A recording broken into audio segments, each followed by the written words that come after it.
Welcome to a special episode of Geek Warning. I'm Dave Rome, and I'm currently at the launch for new SRAM Red AXS. SRAM has seemingly emptied the engineering offices of its staff for this event, and so I figured, why not ask the questions I'm going to ask for my own written review, all while recording it as a podcast. It's worth noting that we're recording this many weeks, perhaps months, prior to when we're actually allowed to publish this, so I haven't concluded my opinion of the new stuff yet, so for that opinion, I will point you toward my full review on escapecollective.com. Rather, this podcast will offer an overview of what's new, what isn't, and some hyper-specific nerdy things that I'd like answered. Okay, first off, let's do a roll call of who we have on the pod. Jason Fowler, SRAM Road Drivetrain Product Manager. Paul Cantor, Category Director for Road at SRAM. Anthony Medaglia, Chief Engineer for Road Drivetrain at SRAM. So some overlapping roles there. I guess in layman's terms, Jason, what do you do day to day? So day to day, I focus in on the Red group and what it needs to be now and in the future. So what riders are asking for and the development of that new group set. Okay. All right. And Paul? My role's a little broader, maybe. Focus on strategy for our drop bar business, making sure we have resources. We like the direction of our category.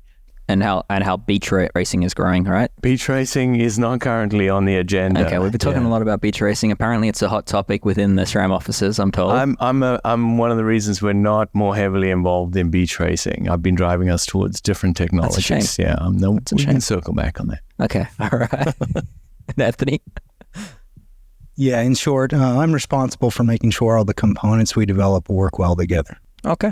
And Jason, I'll get you to confirm it. How much is SRAM paying me to record this episode? 0 to my knowledge. I want to chat some details, but I guess overview let's do first. So I think it's worth highlighting that there's two major elements that stood out to me in the last couple of days of riding this. Firstly, new SRAM Red AXS is now disc brake only.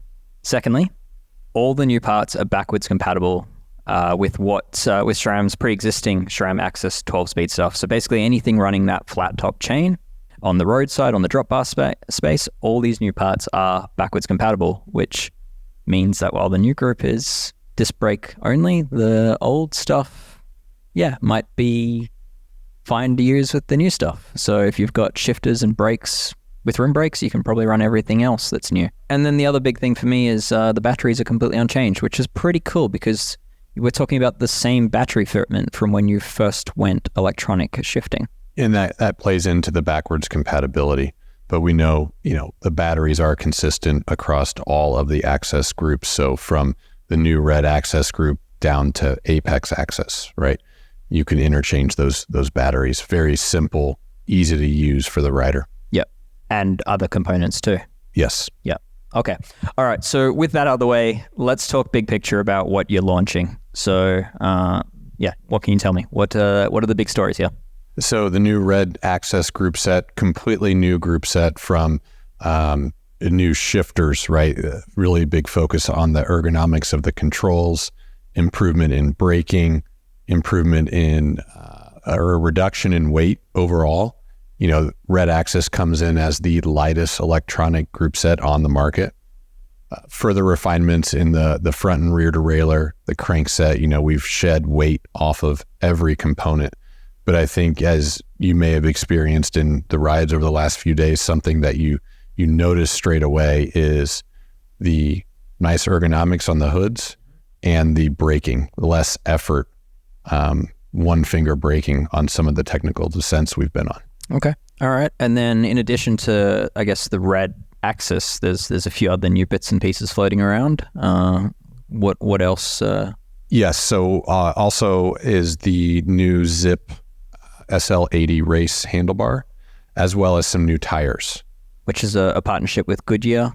And then there's also a new computer. And a new Hammerhead computer, Okay. Karoo. All right. We will discuss the computer with some folks from the Hammerhead team at a later on in the episode, but for now we will focus on the Red. So yeah, I guess before I get into the details of the Red, I heard a conversation last night over dinner that was talking about how various elements of the group set come together in a global sense. So, Anthony, I might throw this to you as to explain to me where each component is actually designed. Yeah, so if we walk through it, we'll go West Coast all the way to over the Atlantic to Germany. But I work out of the California office where we develop the cranksets, the chain rings, and the front derailleurs. And then we move over to Colorado where we do the braking. And if we go up to South Dakota, Spearfish, in our office there, we do the power meter. Then moving over to Chicago, we get, the shifter part of the shifter brake system is done there along with the rear derailleur. And then we go over the Atlantic and we end up in Germany where we develop the cassettes. And if you go down south to Coimbra in Portugal, where we design and manufacture our chain. So okay. What are the reasons for being so spread out? A lot of that is results of acquisitions over the years, right? As you know, SRAM has acquired many companies over the years, and we've kept them on. And we value all the engineering at each of those locations. We have all the expertise there, and we that's the best way to do it. Use the expertise we have to the best of its capabilities. Yeah.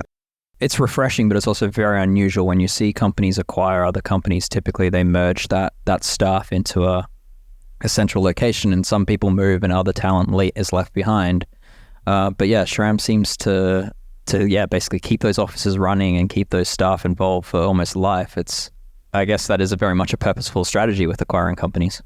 It is, and actually we like it a lot. It's complicated. It has a lot of overhead with it in terms of connectivity and connecting the team, getting everyone on the same page. But it really gives us a global view when we're making product decisions.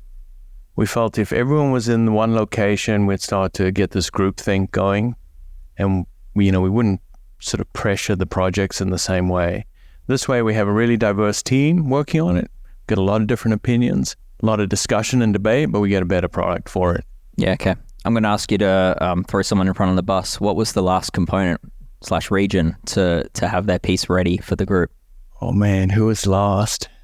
I think technically Colorado might have been. Okay. They were ahead, and then right at the end, and they're responsible for what piece? The controls. Okay. Like the braking. Okay, so that's probably the biggest piece of the new group. I mean, if you look at the group, that's the biggest new lift as well, in fairness to them. They've done a great job. But that was a horrible question. Yeah, I'm so sorry, Paul. I shouldn't have answered. That's a great team. I love all the people in Colorado. All right. Well, that feels like a pretty good place to start then. The shifters and the brakes are definitely, as has already been said, is sort of the first thing you notice. And for me, it's the most substantial change. So let's talk about what is new there. Let's start with the shifter. Yeah. So starting at the shifter, it's a 4-year development project of looking at not only ergonomics, but also the braking as well. So the shifter, you look at it, it's completely new. It's slightly longer. You set it up differently. What I think what riders will notice is the ergonomics. So the adjustability on the brakes, the contact point adjust, the reach adjust, that's separate now. You can tune it separately. It's a wider range. There's also what we call a bonus button up on the top. It comes out of the box as a shifter, but you can also go within the AXS app to do other things like control the screen on your new Hammerhead Karoo head unit. And then, going on down to the brakes. Oh, well, let's just stay with the shifter for a second longer. I mean, one of the big reasons why you've been able to change the shape of it is that you've reoriented the piston. So it used to be vertical, sort of at the front of the hood area, and now it's basically horizontal through the body of the lever. Was that all about being able to achieve a new ergonomic shape that you wanted, or what was the reason for doing that? Kind of two-part. Ergonomic, yes, but also requiring less effort to brake, or a more powerful brake. So the piston has changed from a pull piston to a push piston. There's also a higher level pivot as well in the control. And so, part braking performance, but also part ergonomics. So there's more leverage on the piston, and there's also, I guess, the piston looks bigger as well. So I'm imagining that. Yeah, sorry, the ratios are actually the same. Okay. It might look a little bigger, but Yeah. ratio is the same. Which is, again, backward compatible with the old calipers or old calipers with new shifters, vice versa. Absolutely. Okay, yeah. I mean, if you were so inclined, you could take the new controls and put them on your old calipers. Sure. Okay. Yep. All right. That makes sense. All right. And then, so you've got the button. One of my favorite features is on the hood, the texture. You've now got, because the reshaping of the hood means that the placement of the hood's a little bit different to what mechanics are probably used to, but you've got like this texture on the hood that is actually doubles as like a guide. Can you explain that, Jason? Yeah. So the texture, I mean, it does give more grip, as you're holding it, but it was designed so there's visual cues into our recommended starting position. The way I may want my lever set up is different from yours, but we're prescribing a starting position for riders. So the design intent is a 7-degree rise. And so you can use the texture on the hood to establish your ground plane. It's just an easy visual. And then you can rotate them in as riders see fit as well. So so looking from the side of the bike, you basically want that the texture to form like a horizontal line to the ground. It's very clever. And then there's also a textured shape on the top of the hood that you can set sort of 90 degrees, the bar angle. There's the parting line. Yeah, I really like that detail. It's one of those things. It's like, why didn't anyone think of this sooner? So it's nicely done. All right, and then the brake calipers? Yeah, so the calipers, it's worth noting between the controls and the calipers, we've dropped 83 grams over the previous generation. Okay. So that's a common theme throughout the group set. The calipers themselves have shed weight. We've also made some slight modifications within the caliper itself. Paul, would you like to talk through? Yeah, sure. I think one of the biggest changes there would be the location of the piston. We've moved that up within the caliper a bit. So you still run the same size rotors. The piston size is the same, but we've moved it up a little bit. So it basically creates more force towards the outer edge of the rotor and acts like we've made a bigger piston or a bigger caliper. What does that result in? More power, less hand effort at the lever. So it's a really clever repackaging and relocation of the piston. And it's not having any impact on the angle that the pads are coming into contact with the rotor? No, it's not that extreme. Okay. And is that the first time SRAM's ever done that in its brake lineup? Like if you look at the mountain bike brakes, has that idea been used before? We've done variants of that over time. There's always a little bit of tweaking with piston location relative to pads, and then you also roll in the shape of the brake track and how pads are applying pressure to the brake track, and that'll create power, how much PSI you have there. So it's always a refinement. The team's done an excellent job of working through that. Okay. All right. And the calipers have the cool little machine detail on the top of them, but it's worth noting it's still the same brake pad as before, which is quite nice to not have yet another brake pad in the market. And new rotors though, and I guess the interesting thing with the rotors is they're lighter, but that weight saved is not included in the 83 grams. No, that's quoted? just out of the controls and caliper. Interesting. Okay. Do you know how much more weight the rotors save? It's a few grams here. Yeah. Yeah. They definitely look a lot more minimalist in terms of the arms of them. So definitely a nice refinement. Yeah. Little bit of weight savings. As Jason stated, we moved the weight around a bit as well. Obviously, we've netted out at a substantial weight savings, but some parts have gotten weight back in order to improve performance. We've seen from some other brands with brake rotors as of late sort of adding material or making them stiffer. Are there any sort of changes along those lines? So the caliper is stiffer, but in terms of the rotor itself, no change there over previous. Speaking of the brakes, who wants to talk to me about brake fluid? Interestingly, we have seen recently, SRAM had the DB8 mineral oil brake, which is kind of like this OE offering for the idea for bikes that won't get serviced as frequently as they should, that you went mineral oil. And then very recently you had a gravity mountain bike brake, the most powerful brake SRAM's ever produced, the Maven, has gone mineral oil. Yeah. These brakes are not mineral oil, they're sticking with DOT. What was the decision there? We still believe DOT is the highest performing of the options. The mountain bike market has really pushed for more mineral oil brakes, so we're honoring that. I wouldn't say in the future we'll never go mineral oil on road. As we looked at when you have to look at when you want to make things backwards compatible, when you're going to make a generational change. And at this time, it just wasn't the time to make a mineral oil change, given trying to keep things backwards compatible, consistent. You also have to think about how mechanics have their tools set up. They're used to servicing mineral and DOT brakes. We want to make a steady progression, a logical progression if we're going to make a change. And this just wasn't a moment to make that change. Time. Yeah. Okay. Do you still believe there are advantages to sticking with DOT? I mean, other than the backward compatibility and all that, is there still performance benefit to it? Yeah, for sure. We still believe that DOT fluid's the highest performing fluid. That doesn't, the risk of talking out both sides of my mouth, it doesn't mean you can't make a well-performing mineral oil brake. Of course you can. And, we continue to evaluate what parts of the market want what, and, we'll continue to evolve there. Okay. All right. Well, before we move on, I guess summarize most of the weight savings in the group set are coming through the new shifters and the brakes. The shifters are definitely the point to pay attention to. So yeah, if you want to have a look, my review's up online, escapecollective.com.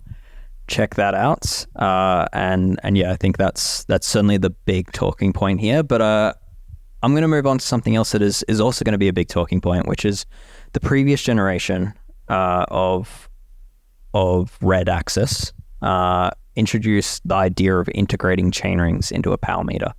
It's a pretty polarizing move. I would say it's still a polarizing move. You've kind of proven to have pretty good chainring durability as far as chainring durability goes. Your chains are, I'll say, the most durable in the market. And you're getting, if with a good chain lube, you can get some ridiculous kilometers and distance out of this setup. But what I was hoping to see is I've been riding the mountain bike transmission XXSL, which integrates the chainring into the power meter, but the chainring is kind of half threaded onto that power meter, and with a special tool, you can replace the chainring. If I were putting money on what you're going to release, I would have put money on that being a feature carried over to the road. But it's not. You've stuck with the integration. So yeah, Paul, do you want to explain to me what's going on here and why? Yeah, so fair observation from the mountainside. Absolutely, it's a nice evolution there. Today, for the double chain rings, this still allows us to make the highest performing, lowest weight combination. Anytime you can eliminate an interface, you have better accuracy and reliability. We can really focus on weight for pro riders, and this is really a pro group that high-end consumers can buy as well. So with that in mind, we chose to stick with this interface at the moment. That said, we fully have our eyes on repairability, ease of replacement of parts, etc., and we'll continue to evolve that interface in the future. But at this generation, this was the better decision to save weight and increase performance. Okay, all right. And I guess you mentioned repairability there. Is there any program in place for if people wear out their chain rings? Yeah, absolutely. What does that look like as far as replacement, and then also in terms of, do you have any sort of like recycling that you're doing to reuse components? Yeah. So back one comment on the chain, it's continue to encourage riders to measure your chain, replace it. You'll get 4, 5, maybe more years out of your chainring set if you take good care of your stuff. So it's a really long time. Back to your media question. Yeah, we offer a trade-in program, and we'll sell you a heavily discounted chainring set when the time comes, as part of our commitment back to those riders that have made a commitment to SRAM. The recycling has been tricky. We will recycle it, but we really recommend people go to a local recycler and recycle it locally, because if you start shipping that around, you're actually increasing, the expense and the impact of it. And then in terms of the layout or the power meter within, it's pretty unchanged, is it, from what we've seen before? Yeah. So it's still a CR2032 battery powering it. It's still Correct. offering left and right measurements. What else can you tell me? Chainring sizes are the same? Chainring size is the same. Okay. In the aftermarket, we offer the 52 and the 54 and 56 as well. Okay. All right. And then the chainring pattern is still the 8-bolt, so you can use older chainrings. Correct. And swap Yep. and change what you like. That interface at the crank. All right. 1.5% accuracy. 1.5? 1.5. Okay. And that's an actual number Yeah, rather yeah, than yeah. a made up 1%. 80% of my numbers are made up on the spot. Okay. This falls in the 20%. It's a real number. Okay. I like those odds. All Yeah. right. Well, I guess speaking of cranks, Anthony, you used to oversee crank engineering for SRAM, and the role's since grown. What can you tell me about the crank arms? I think you've saved a bit of weight out of them, and there's also increased the size range available. Yeah, that's correct. So, we've been making carbon cranks ourselves, designing them ourselves, making them in our own factory for many years now, since the second generation of Red. So we have quite a bit of experience doing that. And we took the prior generation Red crank and effectively took just over 20 grams out of the arms alone. And that's just optimizing the layup and reducing a little bit of material creatively reducing the amount of material used in the lugs that are inside. It's still the hollow carbon construction, incredibly lightweight. What we feel is probably the best composite carbon crankset in the industry. We also added a shorter length. We've been listening to feedback from bike fitters and such, and some And those customers. whinging tech editors. Yeah. So we've got a 160 millimeter option Nice. now. So we're acknowledging that, and put the effort into developing that shorter length. It's the more lengths you offer, those are different molds, different layup schedules, and a whole nother batch of qualification activities. So it's a lot of work, but it's worth it. And you've also, so you got the 165, but you've also got a 167.5, I think. I which believe is, that's the in-betweener. Yeah, which is quite an unusual size, but yeah, options are nice. kind of falls in. On the weight saving, I mean, from a percentage point of view, like 20 grams doesn't sound very much, but from a percentage point of view, that's probably quite substantial. Quite a bit, yeah.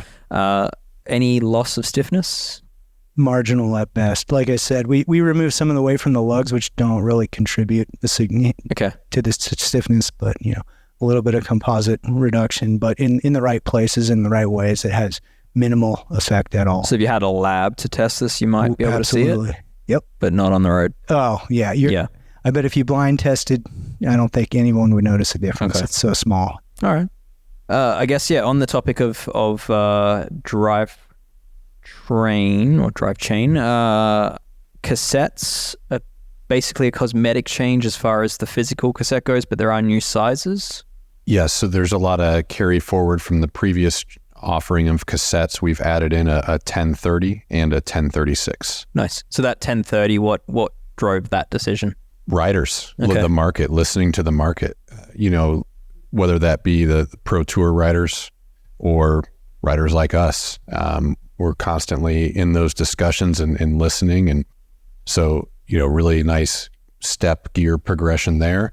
But then on the 1036, riders wanting more range on their cassette. And, we saw that being raced by Jonas last year at the Tour. And Okay, I'll get more into the derailleurs, but it's worth noting there is only one derailleur, and it fits with all those cassettes. But what it doesn't fit with is the 1026, which is obviously no longer in the range as a result of that. But correct. who actually bought that? Not a lot of people, which is why it's not on the line anymore, it just wasn't used a lot. It kind of killed itself, really. Yeah, okay. I kind of like rim brakes. Ouch. That's going to upset some people, Paul. There's still people, and we love them, and I'm glad they're on bikes, but killed itself.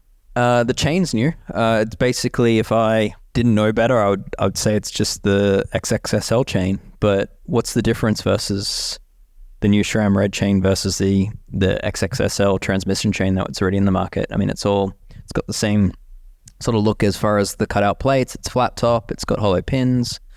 Is there a difference? Well, we took really the previous generation Red chain and reduced the weight from there. And so the similarities there are the same from previous generation. And again, get into that backwards compatibility. Paul mentioned earlier, measuring your chain and replacing your chain. This is one of the components that you can upgrade pretty quickly, and you drop 13 grams over the previous generation. Yeah, and you, Paul, you mentioned that the longer your chain is, the greater the weight savings. I didn't think that was going to come back. Yeah, I mean, it is, because the chain's gotten lighter. Each link's gotten lighter, so the more links you have, you'd technically be saving I think your math more is weight. wrong, because the longer the chain is, the heavier it is. But I guess your would value save, for weight saved. It's not that it wouldn't be heavier. Absolutely right, but you would be saving more weight. Gotcha. Overall, okay. Yeah, clear as mud. I guess can any of you answer the question which hasn't been answered before, which is T-type chain versus road flat top? I'm being told like SRAM's official line is don't mix and match them, but what's the reason there?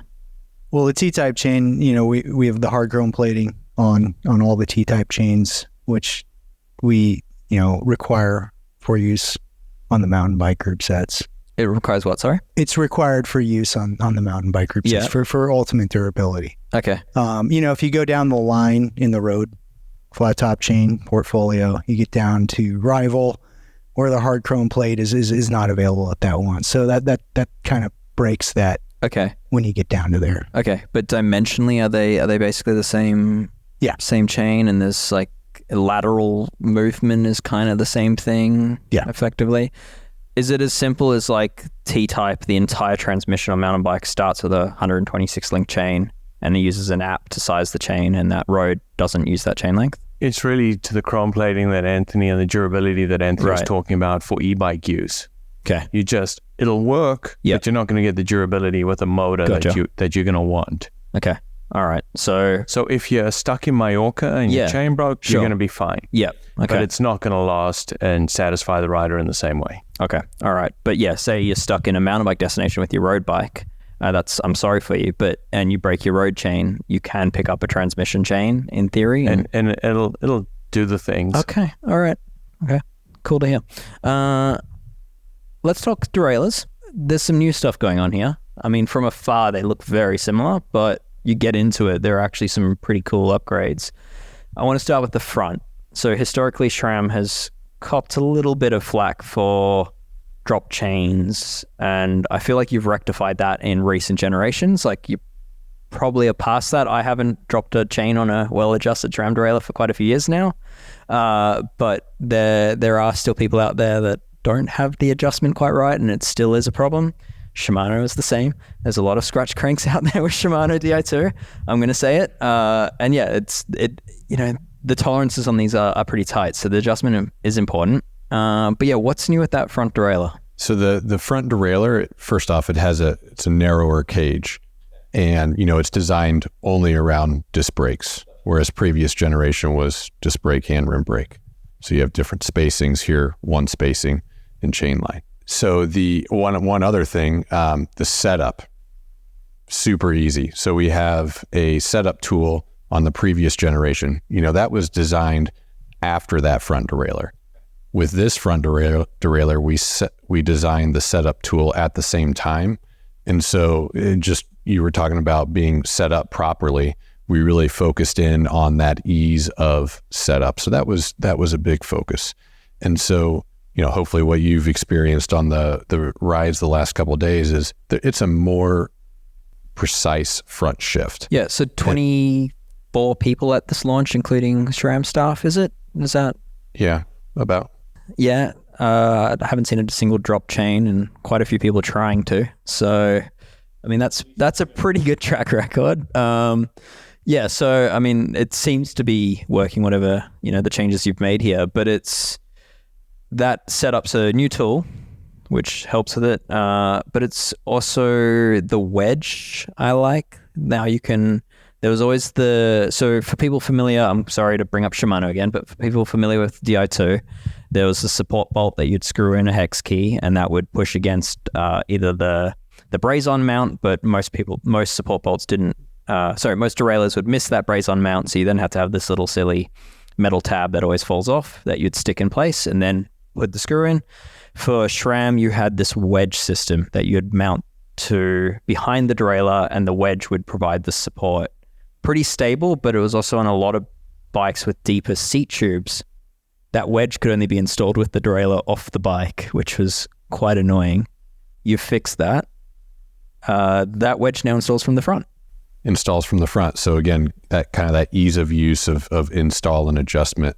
And yeah, there's 3 different wedges, that based on the bike that it's going on. But yeah, ease of use install was a big focus. Great. Okay. And there's now a trim function. Yep. So there's an auto trim. So based on the gear that you're in, that could occur. You're not really going to hear it. Okay.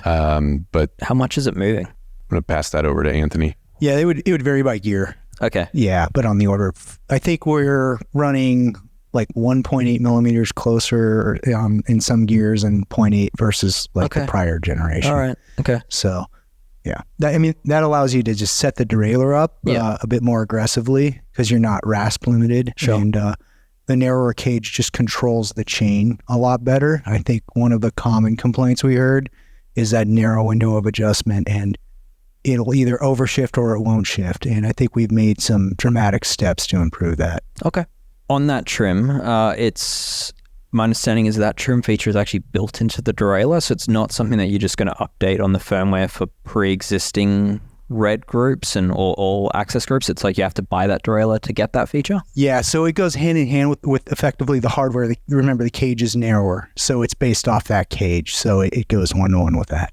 But that derailleur, again, backward compatible with all flat top compatible AXS groups? Yes. On 135 or 142 rear ends, right? Okay. That was that disc brake versus rim brake compatibility that Jason mentioned earlier. Okay, so it has to be on a disc brake bike, that front derailleur. Correct. For best operation. Yes. Okay. All right. Rear derailleur. It looks new. It looks shiny. It's got some milled out little elements to it, but what's going on there? Yeah, so the rear derailleur, again, continues that theme, shed weight, around about 13, 15 grams on the rear derailleur. It also has ceramic bearings. It has a larger pulley wheel as well. 14 tooth on the lower? Yes. Yep. 14 tooth. Yep. Okay. And it's not a magic wheel. It looks like a magic wheel. The magic wheel being from the mountain bike side again, which you can stick a hex key through your derailleur while it's in the work stand. A stick will never really find its way into it, but you could stick a hex key in and keep pedaling. It looks like that, but it's not that. It is not a magic wheel. Okay. It does contain, similar design language, appearance, things like that. But yeah, it's just aesthetic. All right. So mechanics out there, when you're building up that new tarmac or Madone, please don't try it. It's not going to work the way you want it to. No. All right. Otherwise, the derailleurs, they're using the same servo motors? Yes. Okay. Yes. Does that mean the shifting speed is unchanged from previous? Yeah, we've made some optimizations, like in the wireless protocol. We've chopped 20% out of one of the steps in the communication. And I think that was well noticed across most of the riders today and yesterday. Okay. All right, so it is faster? A bit, yeah. Okay. Is it any faster if you were to run one less chainring on the front? If you were to run 1x versus 2x, does that change the rear shift speed? So yeah, technically it's if you unassign the simultaneous press action, that's when it will run marginally faster. Okay. But we've tightened the difference up between those two modes. Okay. All right. So the new stuff, faster both front and rear shifts? Yeah. Okay. Good to know. All right. What other components are left? We've spoken about the derailleurs. Are we at the end of this, or? I think it's worth noting that the Karoo head unit. So Sure. that was designed alongside the Red AXS group set, and I think one of the big takeaways there is just that you turn it on, the automatic pairing. It has loads of features, right? But just again, going back to that ease of use, making it easier for riders to get going on their bike. And so that was something exciting, and they'll launch here together. All right. Well, yeah, I think we'll cover that in more detail. if that's it for Red, I think I'd just like to hear a little bit about this zip handlebar that you've created, because there's some neat integration here. I think probably talking about a handlebar is probably best done with the images, so let's give this a go. But yeah, what's the story with the handlebar? So the SL80 race, the team that worked on the controls, that designed the controls, teamed up with the handlebar team and looked at, what are some points of integration that could enhance performance, comfort, things like that. So, up on the hoods where you would rest your hand, there's a wider space. Again, it's kind of tough to talk about it without a picture. But it's just going to provide a larger platform for you to put your hand on, and maybe like not better create match to the width of the hood almost. Yeah. Okay. And then the drop, we've matched the radii of the drop with the lever. Okay. So it's just a really nice fit there. So the hook of the drop, like the actual roundness of the drop, is the shape of that is closer to the lever. Okay. Yes. Yeah. And then there's also places for your blips, both in under the tops and also in the drops. Oh, okay. So you have a more seamless integration or seamless interface of those. Yeah. And so I think those are some of the big ones as it relates to how the integration works. Okay. And that handlebar is just carbon for now? Carbon, yes. Okay. No aluminum version at this time? Not at this time, no. Okay. All right. Also a new tire. Can you tell me about that briefly? The collaboration with Goodyear. Mm-hmm. So new tires, both in 30 millimeter and 35 millimeter. Okay. At the top of the range is the NSW, and then so high performing racing tire, and then the SW below that. Okay. So kind of similar tread pattern, things like that, but using some difference in materials, different price point things of that nature. So we're looking at the 353 wheels here behind us with the 30 millimeter tire. Mm-hmm. That 30 millimeter tire measures 30 millimeter on that 353 wheel. Okay, so it's optimized around a 25 mil internal width. Yes. Yeah. So okay. really looking at how the tread patch and how everything formulates really well. Nice blend with the wheel to help promote better aerodynamics, lower rolling resistance. What was the key engineering goal Zip's had tires before, so it's not like this is an entry into a space for Zip, but what's the reason Zip has a tire? It's looking at, really at the end of the day, making riders faster, and there's performance gains when you optimize a tire for a specific rim or specific wheel that you can get.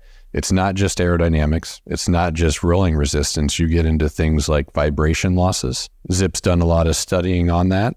And so that's an area that you'll continue to see innovation that, Sure. Yeah. Yeah. And it's kind of interesting to see start at 30 and then offer a 35. Is that 35 size quite popular in the road space, or who's buying a 35 millimeter road tire? Is that a category that you're actually seeing a significant demand for? Yeah, it's growing. Okay. Yeah, I would say it's probably more early days there, but we see, yes, more and more riders not maybe going for that all road type build, not that pure road racing performance build. There's more comfort, rolling resistance. There's a whole bunch of data out there on wider tires and things like that. So the negative to going to a bigger tire has been reduced by that new technology. What do you run on your own personal road bike? My own personal road bike, 32 millimeter tire historically. Yeah. Okay. Now, 30 millimeter is what I have had today. Yeah. On the gravel bike, which I ride quite a bit. Okay. 35 millimeter tires. Okay. All right. Yeah. Good to know. Anyone else want to add to that? Paul, what do you? No, I'm wider than that. Road bike's 35. Oh, you are? Okay, yeah. You're adopted. Have you seen the internal data, or is it costing you watts? Yeah, I've gone from 102 to 100 watts. That is, no, no, I was just way more comfortable. The whole ride is a whole lot better. Okay. I'm on the 30s. I like them. Okay. Yeah. Yeah. they're Okay. great. So it's kind of almost personal preference still. It's yeah. And I guess what you're doing, if you're racing, you're probably on the narrower of the two, and if you're just riding, it might be wider. I mean, I should probably point out that the three of you aren't part of the Zip team necessarily. So I won't push you to answer on data and things like that. So perhaps one for another episode. But I guess I want to close off with one question, which is, I'm here in Italy with a bunch of you. We're riding the bikes. The date is the 6th of March. We're riding in public roads. You've told me that by the time this goes live, by the time the embargo lifts, you're going to have a massive rollout with dozens of brands, I believe, offering this product on bikes. You're going to have aftermarket group sets in the store. How do you coordinate this? I mean, in my mind, you're talking about thousands of people that have touched the product before the embargo lifts. How do you keep it under wraps? And I'm asking this question, and maybe it hasn't been kept under wraps. Maybe it's been leaked. Yeah, it's a fair question. I mean, it's been leaked a little bit. Let's be honest. And I think you've intentionally leaked it, right? Like no, because your pieces come and go through the world tour. Full disclosure, there have been times in the past where we've leaked stuff. Sure. On Red, we have not done that at all. Okay. Now it leaked through, something got through the cracks. Someone wasn't as diligent as we had hoped. No one did anything wrong. And also, the Earth isn't going to stop rotating and we lose gravitational pull if some people find out about How do you know Red. this? Because it got leaked and we're all here. Okay. So we've tested the theory. Okay. So, we've got to put in context what we're doing. But it is a lot of people's hobbies and a lot of people work on this, and it is a real business. So to your question, I mean, there's a lot of trust with our partners. It doesn't serve anyone's interest when there's a lot of inventory to devalue inventory early. We don't want to do that. We want to run a good, responsible, stable business. So we go to a lot of effort. The team works super hard with everyone to, make it be a strong rollout. And honestly, consumers like to be able to capture that lightning and go, I'm excited about this new product. I'd like to go see it and hopefully buy it. Yeah. So we put in a lot of work to make sure it's at retail, either on the shelves or on a bike at the day of embargo or the week of embargo. And we'll do that with this launch because that's what a modern launch needs to be like. There's an interesting thing off this launch, which we'll see on bikes. I mean, you haven't disclosed what bikes will do this, but two things is, first, let's talk power meters. How many at an OE level bikes that are going to have new Red on them, how many will have power meters? Roughly 70% of them. 70% will come stock with a power meter. Yeah. But what's interesting is you're also going to have Karoo stock on a few bikes, which I don't think's ever been done before as far as having a head unit come with the bike. Yeah. Maybe SRAM. No, probably not. But yeah, that's quite interesting.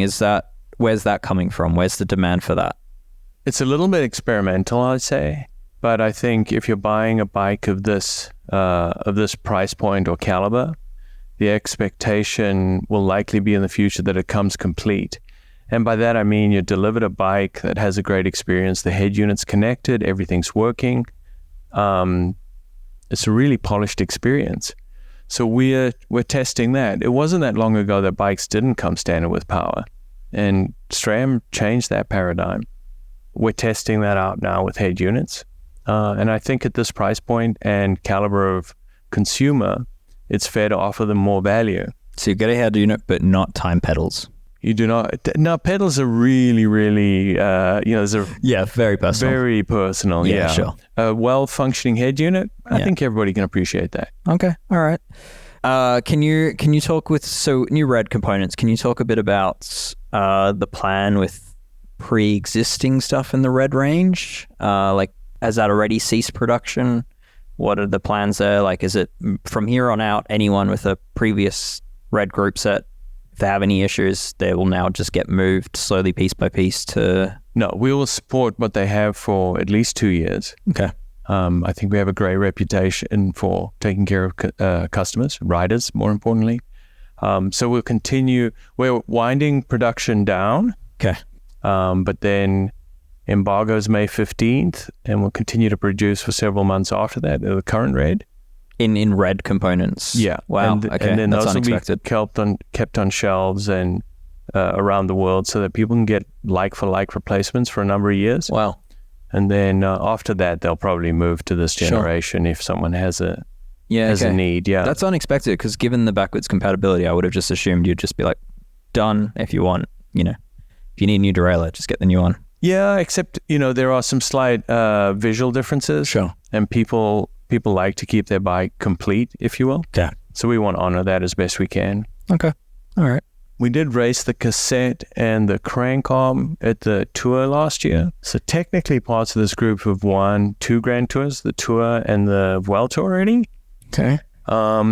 You had asked Anthony about crank arm stiffness, but the pros have been riding the crank arm for quite a while under the Pro logo graphics that we run.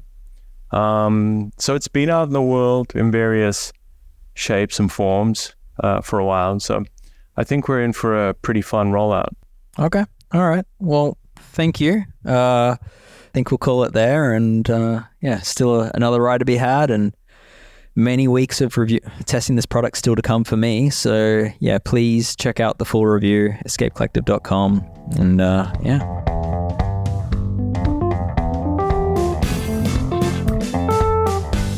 New SRAM and Zip stuff isn't all that's new. Hammerhead have become part of the SRAM family as of 2022, and now they've released the first new device under the SRAM banner.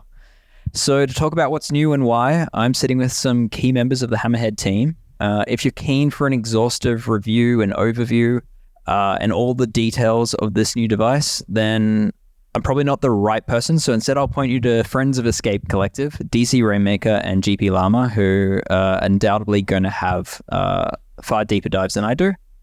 But this is rather an interview about the key things to know, and so consider this a general overview of the product. So keep listening if you're intrigued to hear what is new from Hammerhead and what they've been up to. So with that, let me do a quick roll call of who I'm sitting with. I'll get you to introduce yourselves and what you do for Hammerhead.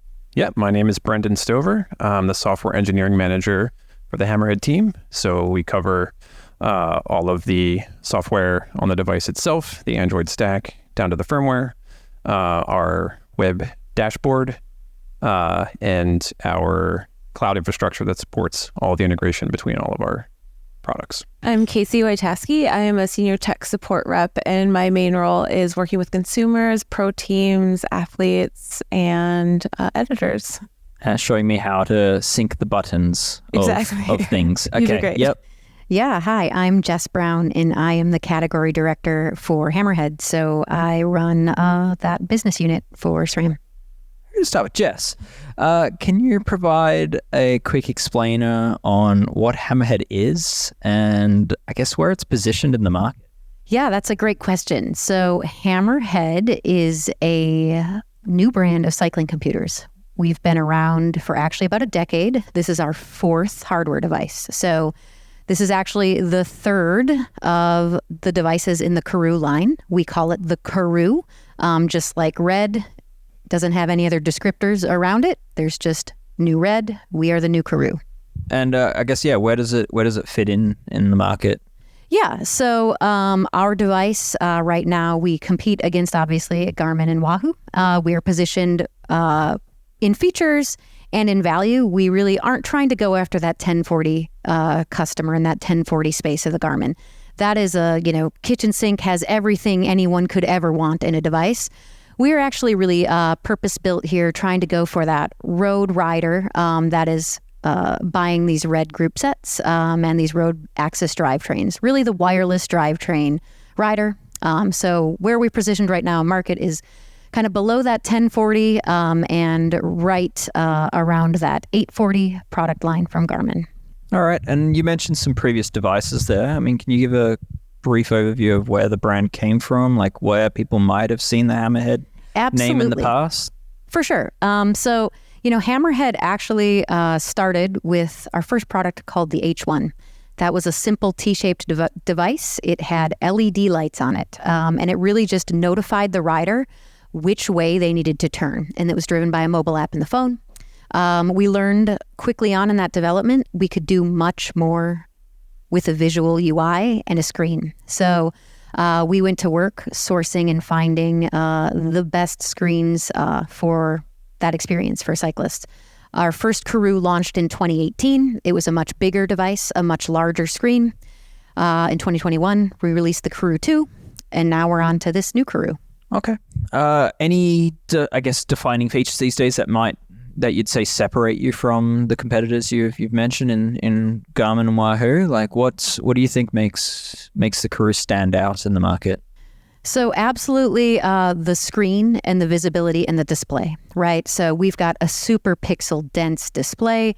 We have a wide color gamut of colors we can render on the device. So it's just visually a lot more similar to like a cell phone, right? So we can do a lot more with that display. Also, I would say we really pride ourselves on being software designed for the bike, and software that's intuitive, easy to use, and less of a burden for the rider to set up. And we leverage our cloud architecture and our cloud infrastructure to do that. So our device speaks to the cloud, all of our products speak to the cloud, so they're all in sync at the same time, right? So easy to get your information and send it everywhere you want it to go. And let's just briefly touch on that SRAM acquisition. So, I mean, it's barely 2 years old now, that you became part of the SRAM family. What was the strategy behind that acquisition? Where was SRAM wanting to go with acquiring Hammerhead? Yeah, I would say from the Hammerhead side, being a venture-funded early startup, you're always just seeking the next round of funding. You're looking for strategic partnerships.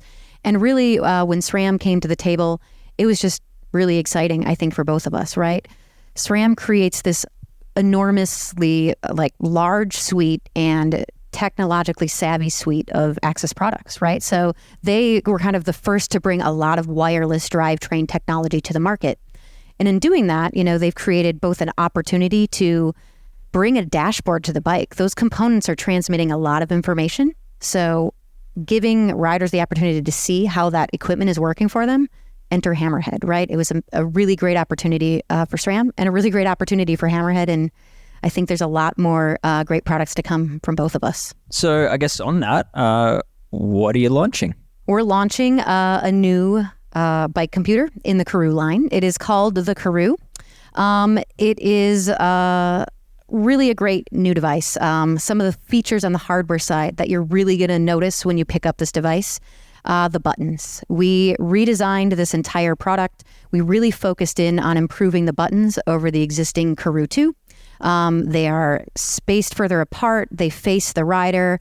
They sit proudly on the device. Easy to click in thick winter gloves, in rainy conditions. They just have a great haptic response and they're really refined. So we're super excited about that. If you can believe it, we've improved the cover glass. So our display has always been something that has been the crown jewel of our products. And we actually went into development to actually get this display even more visible in all of those lighting conditions over Karoo 2. So that is a really clear change that you're going to see when you see this device. We've added an ambient light sensor. That means that display brightness is automatically adjusting to light conditions for the rider. It's double the processing power. It's super fast, super responsive. We've doubled the storage space over Karoo 2. You can fit all of your offline maps on there, no matter where you're traveling. They'll all fit. Family photos? Yeah, absolutely. Okay. Sideload your family photos. All right. I mean... And and what other little updates and changes? I mean, some of them are not little, but what else can people expect to find in there? For sure. We've got all the latest and greatest dual band GNSS technology and chipset. That means it has super accurate location data, super important to our riders. Getting that data recorded to the fit file, also knowing where they are. The maps, we update those maps. It always has the latest mapping data, elevation data, all of those details. And then on the software side, we've added a slew of new features. We have deep integration with the AXS system and AXS drivetrains. So with the new road products that you just got to hear about, we've actually created an integration with those products where riders are able to just sign into a Karoo now using their AXS ID. And once they do that, all of their bikes in the AXS Bike Garage will automatically just show up on the Karoo. You no longer, as a rider, have to scan for Ant Plus sensors in a sea of sensors in a room of bikes and try to figure out which one is yours. We've taken that burden away from the rider. Just sign in and your bikes are on your Karoo. I actually was surprised by this prior to this launch because, this is old news by the time this podcast publishes, but I was testing a flight attendant equipped mountain bike, which had 7 AXS devices on it, I think. And I uploaded them into the app, and the app itself found the devices very, very quickly. Like it almost appeared by itself in the app. And I turned on the Karoo, and there it was. I'm like, I didn't do that. So yeah, it was pretty seamless. So well done on that. Awesome. Thank you. And that's really the goal of what we're trying to do. Just take all of that burden away from the rider. Just get them out riding and enjoying their experience and knowing what their equipment is doing for them. Alongside that AXS integration, we also have a really, really great integration with the new bonus buttons on the controllers. This also works with any wireless blip that riders may already have.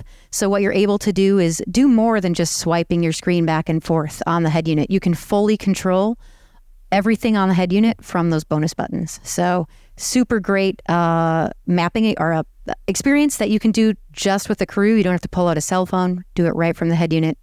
Simple, easy, and we hope everyone loves it. Yeah, you mentioned the cell phone. So it's that historically hasn't connected to a Karoo. You've always done everything on the Karoo. Sometimes you can do features through the dashboard via a PC or desktop computer. But I guess, yeah, there's an app coming, and that's new as well. So yeah, what can you speak on that? Yeah, so in-ride connectivity is really important. The Karoo 2 had a SIM card. The new product will not have a SIM, and instead we will have iOS and Android companion apps, which are really meant to complement the Karoo and give you connectivity when you need it. So we're essentially leveraging our existing cloud infrastructure. The Karoo and the phone will communicate, and the phone will communicate with our cloud. And you'll be able to do things like sync routes when you're not near Wi-Fi, upload your ride. You can use native mapping apps on your phone, like Google Maps or Apple Maps. Drop a pin, send it directly to your Karoo. It'll open Ride app on the map screen, and you can just hit navigate to, and it'll generate a route, and off you go. Is that a unique feature? Is that you can do it today, so it's the same UI that you would do if you went to the map screen and dropped a pin from there. But in this case, you would find it on your phone, put in an address, or tap a pin on the map, and it'll sync it right to your Karoo. Okay. All right. So yeah, I guess historically, for anyone that's used the Karoo 2 previously, it was either you needed a Wi-Fi connection to upload your ride or transfer, say, a workout from your PC, or if you had the SIM enabled, then that was another option. But how many people are using the SIM as far as users of the Karoo 2? A pretty small number. Yeah. Okay. 5%, less than 5%. Oh, wow. Okay. That's tiny. Yeah. Okay. All right. So now you've got the option of running it through an app, which to me is a huge step forward. There's some big updates in the workout side of things that you previously told me about. What can you say there as far as there's a new partnership there, but also the ease of transferring workouts? Yes. So workouts, again, through the apps, if you're away from Wi-Fi, will work just like routes. You can upload a workout file, and it will sync to the Karoo without needing a Wi-Fi connection, which is great. We were briefly speaking, Jess, I might throw back to you on this one. We were briefly speaking about double the power, double the storage. We didn't mention battery. Let's get into it. Yes. So we've got a larger battery in this device, but we've also done a ton of work on the engineering side to really understand and finely tune what different parts of the system are actually draining power, drawing power at when. So we've got 10% battery gain on this product. We are in a normal riding scenario. What we test against for a normal riding scenario is a rider is on the map screen the whole time. They've got their brightness up there at about 40%. They have 5 sensors connected. They are following a route, so they're getting those turn-by-turn cues, and climber is enabled. So that's a pretty heavy use case, right? Oftentimes a rider is going to be on a data page, not fully on that map screen. But we really want to test with like a high power use case. In that scenario, we know we're getting at least 15 hours. We're doing further testing to see in other types of configurations what you can get. So similar to cell phones, how you use the product is going to dictate how your battery performs. we're really confident in the battery life we're seeing in this product, and we're super excited for the improvements over Karoo 2. Pass-through charging, as in will it charge while in use? It is possible to charge while in use. While we don't recommend it because obviously if water ingresses during an electrical connection on any electronic, you're introducing risk. And charging from 0 to 100%, how long approximately would that take? I'm asking because I was quite impressed yesterday because I realized I only had 30% battery left. And we were riding in 20 minutes time. I plugged it in and the battery was up to 70% by the time I walked out the door. Great. I'm glad you noticed it. Like, that's awesome that you got to try out that feature. So we can get up to 30% in 30 minutes from 0, and then we get up to 100% in just 2.5 hours. Okay. All right. Good to know. We mentioned side loading. I made a silly joke about putting family photos on there. Side loading, can you explain that? Yeah. So this device is Android based, right? So we're using the Android operating system there on the lowest kind of level of the product. So that means if you have Android apps, you can get those on the device and use them, right? So it really is based on that paradigm. So if you want to sideload apps and try other Android apps on this device, you're able to do so without voiding the warranty. Okay. Are there some examples of use cases that you'd say are popular that make sense for a Karoo user that they may want to use that for? So we do have an app on there right now for a small subset of users that are subscribed to a training platform called Exert. So if you're an Exert user, you can connect your Exert account to your Hammerhead account, and you will see an app store on Karoo, and you can run the actual Exert app on our product. Okay. All right. Stupid question. Could you play Netflix on the Karoo? We don't recommend anyone playing videos on their Karoo, but we did, you speak to Shane at GP Llama, and he says he's watching videos on his Karoo, so. Good to know. All right. Well, is there a speaker? There's not a speaker. There's a beeper. If you can hear audio on a Karoo by just connecting a Bluetooth headphone. Oh, okay. So you can get turn-by-turn cues of course. In audio alerts as well. So yeah, you can absolutely do that with a Karoo. There you go. All right. Don't need to travel with an iPad anymore. Just take your Karoo. So, all right. All right. So we've spoken a lot about new features, new software. There's some exciting new things like Training Peaks and Trainer Road can now sort of offer direct transfer of workouts pretty seamlessly through the cloud. How many of these features are being taken backwards to previous Karoo devices? So the Training Peaks today works on Karoo 2. Trainer Road, connecting those two accounts as a user and syncing your workouts will also work back on Karoo 2.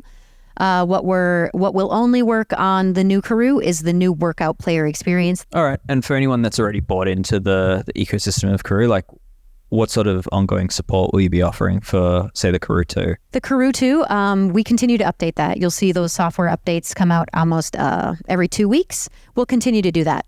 We really love to bring new features to these products. It's core to what we do. When a rider buys our products, we want to continue to solve problems for them and add value to those products over the lifespan of their use. Okay. Do you have a roadmap for how long you'll be doing that for? Yeah, we've got a lot of grand plans and a very long roadmap. So, this product that we're just launching here and talking about, you're going to see this get new features throughout its lifespan. And we anticipate this product being in market similar to those same Karoo 2 timelines. So Karoo 2's been in market for 3 years. We're launching this new product this year. I would anticipate the same type of lifespan on the new Karoo. Okay. I guess to not ask how long you're going to support the new Karoo for, but how long will the Karoo 2 be supported from, given it's been in market for, what did you say, 3 years? Yep. 2021 is when we launched that. Okay. So those software updates will for sure continue through 2025. Okay. All right. That's quite a long time frame for I guess the sort of device that it is. So let's talk more some of the physical changes to the product. Like in terms of like dimensionally, are there any major updates there? So the screen size is exactly the same. Okay. Some of the noticeable changes is the buttons. A lot of studies went into just the location of the buttons, the tactile feel of the buttons. There is the texture of the buttons. They've added a power button as well, a dedicated power button. Secret power button, which I couldn't find. But there is a cheat sheet. Once you know it's there, or if you were to read the screen protector that came on the device, you would know the secret power button. Indeed. But yeah, it's definitely not in a position that you'd accidentally hit it. So the entire hardware is completely redesigned, including the new mount as well. So the new mount has a enclosed bolt so that you cannot lose the bolt while you're installing your mount to your bike. We did retain the puck design, but it is adjustable, so you can bring it in or push it out away from your handlebars if you're using bags. Yeah. I mean, so Karoo, like, they have their own proprietary mount. Sorry, you have your own proprietary mount. Can you explain why? Yeah. So one of the reasons is having to put your head unit on with a quarter turn really limits the amount of space. And so just being able to slide the device straight onto your bars and just feel like it is a more stable connection than 2 tabs on the quarter turn adapter. We still do offer a quarter turn adapter for those people that are still using a mount that is not the HMS, but it's recommended that you would use the HMS K-Edge we've partnered with to include a HMS adapter set insert kit. Yeah. So like K-Edge has a full range of its mounts to fit various weird stems and similar. So integrated headsets. Yeah, exactly. Okay. Sorry, to direct fit to Hammerhead. So and then, you do also in the box it comes with that adapter that you spoke of, which is direct fit to a Garmin style quarter turn. Yes. Yeah. Okay. So there are options given there. The mount itself also seems a bit more robust than before. There's also accessory mount on the bottom. Is that right? Yeah. Awesome. Yes. Okay. Accessory mount. And then, it is a thicker arm on the Karoo mount. Okay. Speaking of weights, anything saved out of the unit? Because I guess from my point of view, that's kind of been a sticking point as far as the Hammerhead goes, is it's like it does everything so well, but it also comes at a bit of a weight penalty. So have there been some grams shaved? Yes, the new Karoo is 118 grams. The previous Karoo 2 was about 130.7 grams. So we've definitely shaved some weight. About 137. No, it actually is. Sorry, you're right. Yeah. Okay. I'm a product person. I speak in abouts. That's the engineer. Yeah. So we've definitely shaved some weight out of the main device. So super excited about that. Okay. All right. And where does that weight come from? Because the battery's bigger. The battery is bigger. Yeah. But, man, there's a lot of things in here. The cover glass is actually, if we were to take apart this device, you'd probably be amazed at how thin that actually is for how durable it is, right? Okay. So cover glass and really a lot about how the antennas that we mold into this whole thing to communicate to ANT+ sensors or, our GPS kind of chipset. Things are moved around and, they're new components, new chipsets. We were able to carve out a lot of weight. And similarly in the main shells, it's a really modular system right now. So that saved us a lot of weight. Okay. I'm going to ask a question that only my fellow tech editor, Ronan McLaughlin, will actually care about. Very niche question, but have there been any aerodynamic design decisions made in the Karoo? Yeah, for us, that is a lot with the puck interface and the mount, right? So it slides right into that mount. It sits really close to the bars. You'll see this shape, actually, the front of the device and the front surface of the device, it actually gets wider as it comes towards you to the bars. So we're talking very marginal gains here, but we do take that into consideration in all of our design. Okay. All right. Good to know. And I guess before we wrap up, I'm keen to hear from each of you, favorite unknown feature, secret feature. I'll give mine first, which is knowing that I can sideload apps is to turn it into a Tamagotchi. I love that. Make sure to water and feed your Karoo. Okay. For me, I would say my favorite hidden feature from someone that, works on this and looks at it every day. On the new Karoo, you can actually customize the background image. So just a little neat little carrot, a little Easter egg in there for folks. You can make that background image be whatever you want So it's just an exciting little delightful feature. Personally, mine is one of the data fields is time to sunset. So one of my favorite things to do is ride out, watch the sunset, and have a beer. So having that programmed in my profile is my secret. Interesting. Okay. Yeah, hidden. I guess not so hidden, although I would probably double down on what you said around side loading, because Okay. if you are kind of more techie and not on the Android side, there's a lot of things you can do, developer options and side loading and playing around with the OS a little bit. So you can get creative and it's fun. But on the bike, I really enjoy Climber. That's not a hidden feature either. That's obviously a very prominent aspect. But It's a widely copied feature that I guess Hammerhead were first to do, right? Which is segment-free, like automatic climbing. correct. Yeah. Yeah, without a route. Yeah. The Hammerhead was the first to do kind of auto climb detection. Gotcha. Yeah. And that's a great feature, especially if you're on familiar roads and you're just going out for a ride. You don't have to worry about creating a route just so you can see your climb data. It'll Sure. pop up, as soon as you hit a climb, and it'll go away, count your climbs. You'll be able to see it on the dashboard.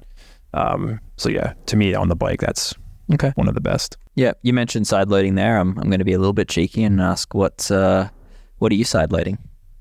Oh, well, I mentioned being creative. I'm not as creative. Mostly diagnostic tools and things used for Oh, that is terribly recording. boring. Yeah. I'm so sorry I asked. All right. Well, yeah, before I wrap up, I mean, is there anything that you feel I should have asked you? I think, this is an exciting, first in the cycling industry, right? Like you're going to see bikes, spec'd, drivetrain, Karoo, like it is all We didn't coming discuss together. that. Yeah. And can you explain that?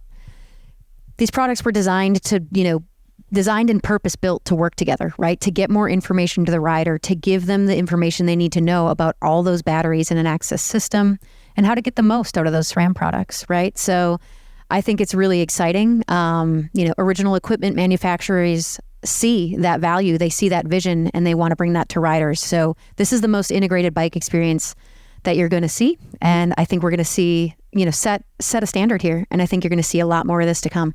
Yeah, okay. So it's coming on a few stock bikes. There'll be partner brands. You haven't announced what those are yet. So I guess by the time this podcast publishes, we'll know more about that. But that's interesting. I guess from the SRAM integration side of things, what can people expect to find there? Like, what do you foresee the benefit to be to the user there? Like beyond battery life and beyond what gear you're in, like where is this going? I mean,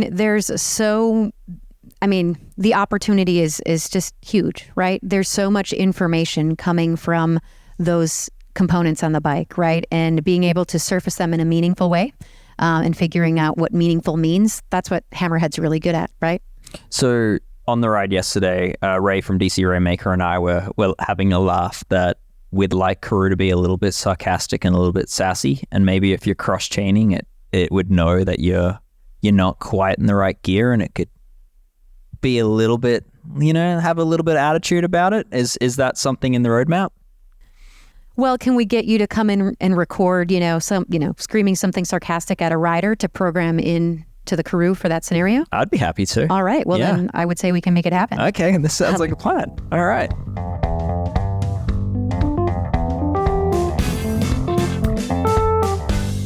All right, so there you have it. All that's new with from SRAM, Hammerhead, and Zip. As I've mentioned, do visit escapecollective.com for the full write-ups on these things, to see the products, and to learn what I think of them. But I guess it's just worth reiterating that while some of this stuff was pretty commercial, perhaps a little bit promotional, I'd just like to reiterate that SRAM did get me to their event to ride the new stuff, but none of this is paid content. It remains independent. The opinions remain our own. And you, the listener, the reader, hopefully the subscriber, and hopefully the member are why this content exists and continues to exist, and it doesn't exist without your support. So if you found value in this content, you found it interesting, then please consider joining escapecollective.com, becoming a member, becoming a subscriber, or just helping in any way you can. Spread the word of this podcast. That helps immensely for us. But yeah, it's worth reiterating that this wasn't intended to be an advert. I know at times it did sound like that, but I hope you learned something. And yeah, that's it for today. And you will hear from us again in future. I hope you enjoyed the special episode. I'm Dave Rome, and I'll speak to you again soon. Cheers.